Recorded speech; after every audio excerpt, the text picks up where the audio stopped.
Se você já se perguntou sobre o subtexto filosófico do filme Clube da Luta, a primeira e mais comum opinião que provavelmente veio à sua mente é a crítica ao consumismo, o chamado consumerismo. Somos obcecados com os atributos externos do sucesso e o mundo logo afundará. Mas depois de assistir ao filme com mais atenção, cheguei à conclusão de que não é bem assim. Teoria curiosa. Você já pensou que o Clube da Luta é muito mais simples do que costumam acreditar? Quero que você me acerte com toda a sua força. Neste vídeo, vamos falar sobre como os autores de Clube da Luta nos enganam e quem realmente é Tyler Durden.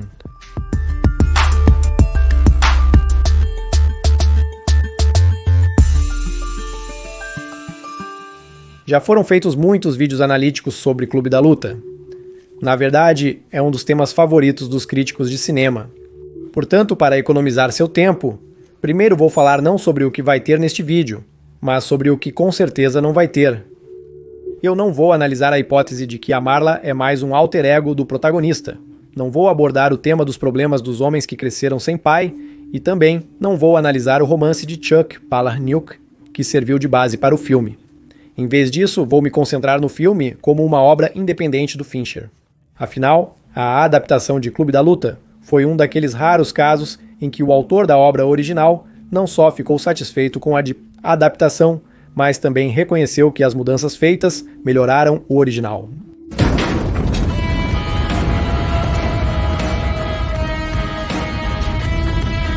Aliás, sobre o sucesso do filme, é necessário destacar o papel fundamental da reviravolta final.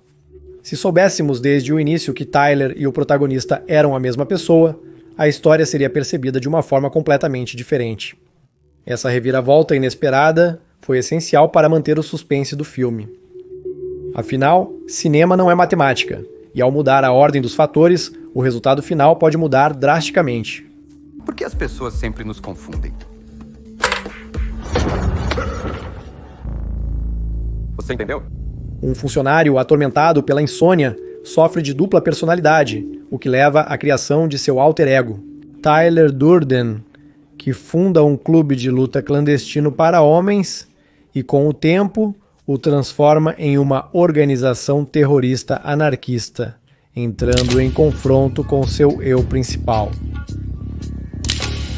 A alteração na sequência dos elementos narrativos transforma drasticamente a percepção do filme, possibilitando que tudo seja visto sob uma ótica completamente nova, e nos leva a refletir sobre as causas profundas do que acontece na tela, incluindo os aspectos filosóficos da narrativa.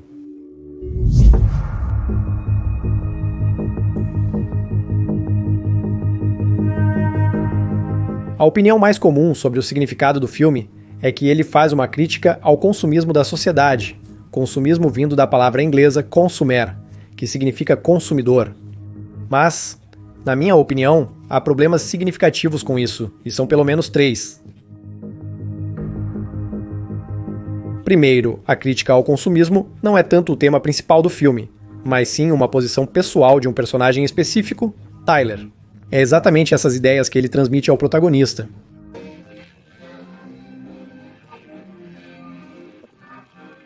E quem somos nós? Nós somos apenas consumidores. Isso mesmo, consumidores. Deixe-me lembrar rapidamente para vocês o que é esse consumismo. Consumismo é o conceito que afirma que o consumo de bens e serviços é a principal fonte de felicidade pessoal e bem-estar de uma pessoa. É o culto ao consumo, o desejo de possuir muitas coisas e comprar produtos de marcas prestigiadas. Uma televisão de 500 canais. De quem é o nome na etiqueta da minha cueca? Rogaine, Viagra, Olestra, Martha Stewart. Por sua vez, os críticos do consumismo se opõem à cultura do consumo, destacando como ela leva ao uso excessivo de recursos e ao aumento do materialismo na sociedade. Eles apontam as consequências negativas desse estilo de vida, incluindo danos ambientais e desigualdade social. A principal ideia de suas objeções é que a busca incessante por comprar novos produtos distrai as pessoas de aspectos mais importantes da vida, como relacionamentos pessoais e autorrealização. Ideias semelhantes foram expressas pelo sociólogo, psicanalista e filósofo alemão Erich Fromm em seu livro Ter ou Ser. Neste livro, Fromm desenvolve a ideia de que a sociedade moderna está excessivamente focada no bem-estar material e na posse de coisas. o que, na opinião dele, leva à perda de autenticidade e de conexões humanas profundas. O segundo argumento a favor de que Clube da Luta não é uma crítica ao consumismo é o próprio enredo. Afinal, os autores nos mostram aonde essa ideia leva. Tyler gradualmente se transforma de herói positivo em um antagonista absoluto.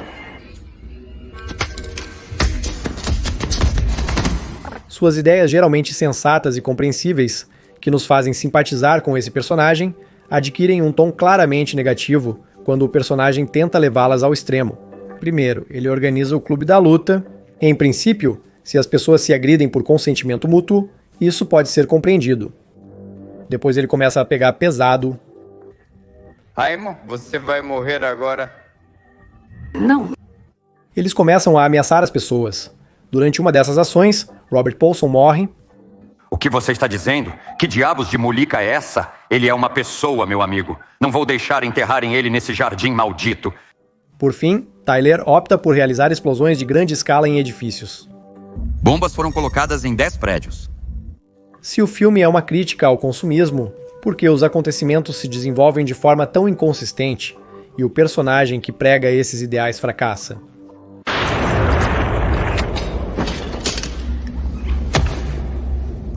E, finalmente, o terceiro e principal argumento a favor de que Clube da Luta não é uma crítica ao consumismo. É a própria imagem de Tyler, que em parte está em contradição com suas próprias ideias.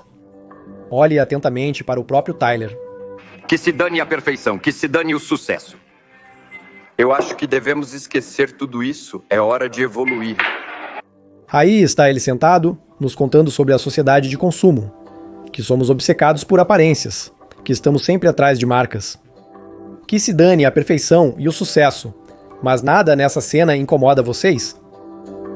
Consumidores, somos obcecados por aparências de sucesso. Por quê? E ainda assim, ele parece um modelo de capa de revista? Jaqueta de couro, camisa passada, penteado e barba estilosos. Como se tivesse saído da barbearia. Reparem na camisa, no anel, nos dedos, nos óculos estilosos e no corpo cuidadosamente depilado dele. Vale lembrar que quase nenhum homem nasce com a pele naturalmente tão lisa assim. Eu não acho que esse visual possa ser conquistado vagando por bares, bebendo cerveja e fumando cigarrinhos. Isso é resultado de muitas horas de treino na academia e de uma dieta regrada. Mas o próprio Tyler parece exatamente com aquele outdoor de propaganda sobre o qual eles estavam tirando sarro. Eu sentia pena dos caras que se esforçavam na academia para parecerem do jeito que Calvin Klein ou Tommy Hilfiger mandavam. É assim que um homem deve parecer.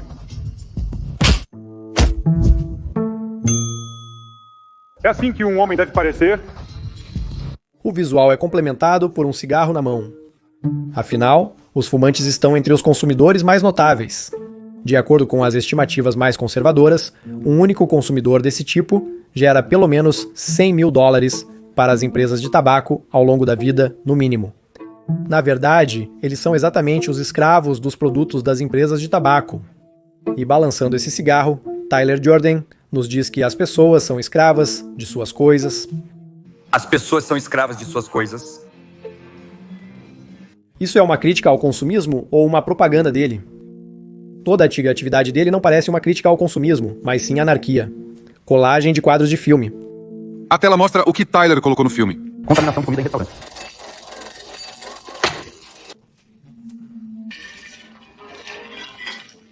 Ele era um terrorista no sistema de atendimento. Responda para si. Você acredita no que ele diz ou no que vê?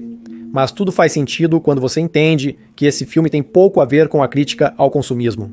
Ele é sobre outra coisa. E todos aqueles que dizem que essa é a principal filosofia do filme estão muito enganados. Essa não é a principal temática de Clube da Luta. Mas se Clube da Luta não é sobre a crítica ao consumismo, então sobre o que ele é. Na verdade, subconscientemente todos nós sabemos sobre o que é esse filme, mas nem todos percebem isso. Não acho que alguém, depois de assistir Clube da Luta, realmente decidiu se livrar de suas coisas e destruir seu apartamento. Não, acho que muitos, a menos que você seja mulher, pensaram que seria legal parecer com o Tyler, ter aquele físico incrível, aquele estilo e aquele corte de cabelo. fumar um cigarro enquanto discute temas filosóficos sobre o sentido da vida e ao mesmo tempo parecer descolado e sexy. É nisso que pensamos quando olhamos para o Tyler. E todos esses significados sobre a crítica ao consumismo nós inventamos depois, tentando enganar a nós mesmos.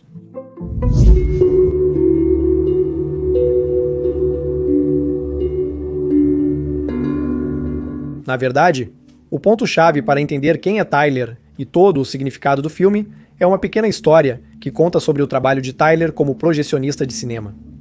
Enquanto os outros dormiam, ele trabalhava, às vezes fazendo bicos como projecionista de cinema. Esse é possivelmente o momento predileto dos críticos de cinema do YouTube. Bem, você sabe, essas queimaduras de cigarro e tal. Aqui a gente chama de queimadura de cigarro. É um sinal de que o rolo está acabando. Bem, não é disso que estou falando. Gostaria de chamar sua atenção para outro ponto. Pense no que conecta a cena ao filme. Por exemplo, colar cenas pornográficas em um filme de família. A cena com Bob. Meu nome é Bob. Bob, sim. O animal da caverna do protagonista. Aqui você encontrará o animal que te protege. E macacos cósmicos. Como um macaco cosmonauta antes do lançamento espacial. Você pode pausar o vídeo e escrever isso nos comentários. Se acertar, meus parabéns. Se não, quero seu like e inscrição. Bem, vamos por partes. Logo voltaremos a esse ponto. E vamos começar com os macacos, como disse o personagem. Um dia já fomos gorilas. Tínhamos o que podíamos pegar ou proteger. Há muito tempo, quando nossos ancestrais estavam apenas começando sua jornada, eles não se diferenciavam dos macacos comuns. A vida naquela época era uma luta pela sobrevivência, onde a cada dia sobrevivia o mais forte. Naquela época, as pessoas só possuíam o que podiam proteger ou roubar. Qualidades masculinas como força e resistência eram valorizadas acima de tudo. Afinal, disso dependia não só a sobrevivência individual, mas também a de todos. A era dos recursos limitados, quando a escassez de comida e a fome se tornaram companheiras constantes da humanidade, deixou sua marca na memória genética. O avanço tecnológico trouxe consigo o aumento do bem-estar. A humanidade passou a viver em condições onde os recursos já não eram mais limitados, e as qualidades tipicamente masculinas, como a força, que durante séculos foram decisivas para a sobrevivência, deixaram de desempenhar um papel fundamental. Nós temos tecnologia, leis, um sistema de aplicação da lei e, é claro, dinheiro. No entanto, se olharmos para a história, podemos ver que, por milênios, as pessoas viveram em um mundo de fome e escassez de recursos. E só os últimos 100 anos podem ser chamados de uma época de relativa abundância. É interessante que, apesar de todos os avanços tecnológicos, nosso DNA muda de forma surpreendentemente lenta. Ainda carregamos em nós atavismos do passado, como o apêndice ou pelos corporais desnecessários.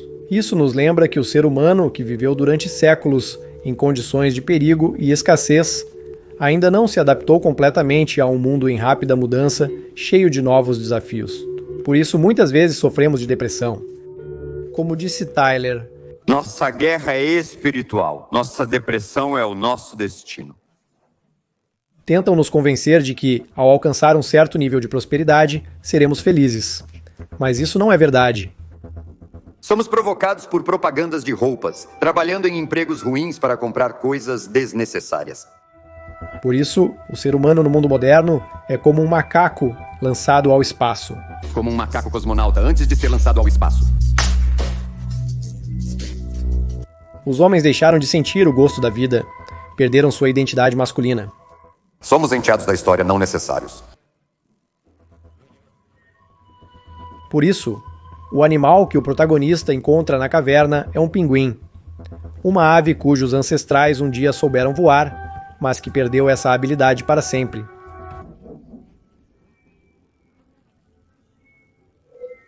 Aqui você encontrará um animal que será seu protetor. Bob se tornou um exemplo disso. Ele era um marombeiro que ficou viciado em hormônios, um homem com características sexuais femininas. Um homem que perdeu sua masculinidade para sempre e que frequenta grupos apenas para poder chorar. Vamos lá, Cornélius, vai, chora.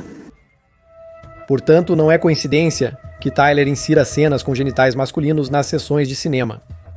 Um pau grande e duro. E vocês sabem que essa cena foi inserida no final do filme. Se você pausar em aproximadamente 2 horas e 16 minutos, vai ver o mesmo de sempre. Um pau grande e duro. É exatamente sobre isso que o filme trata. A perda da masculinidade e da identidade masculina, não sobre o órgão masculino em si. O protagonista sente essa dissonância, o que leva à divisão de sua personalidade.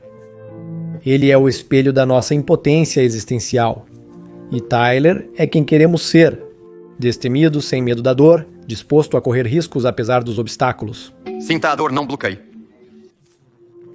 E ainda assim, triunfar. Entrar num conversível vermelho e correr rumo à liberdade. Tomar à força o que é seu por direito, sentir o verdadeiro gosto da vida. Lá cada um sentia-se mais vivo do que nunca. Em todo homem, no seu íntimo, habita o próprio Tyler Jordan.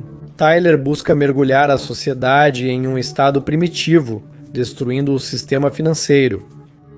O clube da luta dele é o protótipo de uma das primeiras estruturas sociais humanas, uma tribo formada em torno de um líder, um chefe. Por que a pessoa fraca sempre se apega a forte? Com o que tudo isso está relacionado? A tecnologia mudou radicalmente o nosso mundo muito rápido.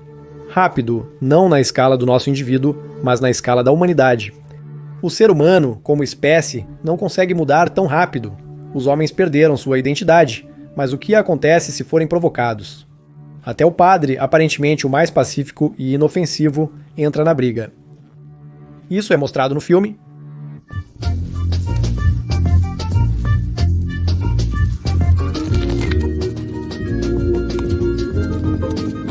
O Clube da Luta trata da perda da masculinidade no mundo moderno e da crise do homem, não sendo apenas uma crítica ao consumismo. Sobre pindins que perderam para sempre a capacidade de voar, sobre um macaco que de repente se viu longe do seu habitat natural. Tyler é aquela imagem primitiva a qual nos atraímos subconscientemente e que sentimos dentro de nós. A cena final do filme é profundamente simbólica. O protagonista finalmente entende que a arma está em sua mão. Ele toma uma atitude decisiva para acabar com o domínio de seu eu primitivo. E de mãos dadas com a mulher, afinal, a identidade masculina é impossível sem ela. Eles veem os ideais ultrapassados desmoronando e entendem que têm a tarefa de encontrar juntos seu lugar nesse novo mundo.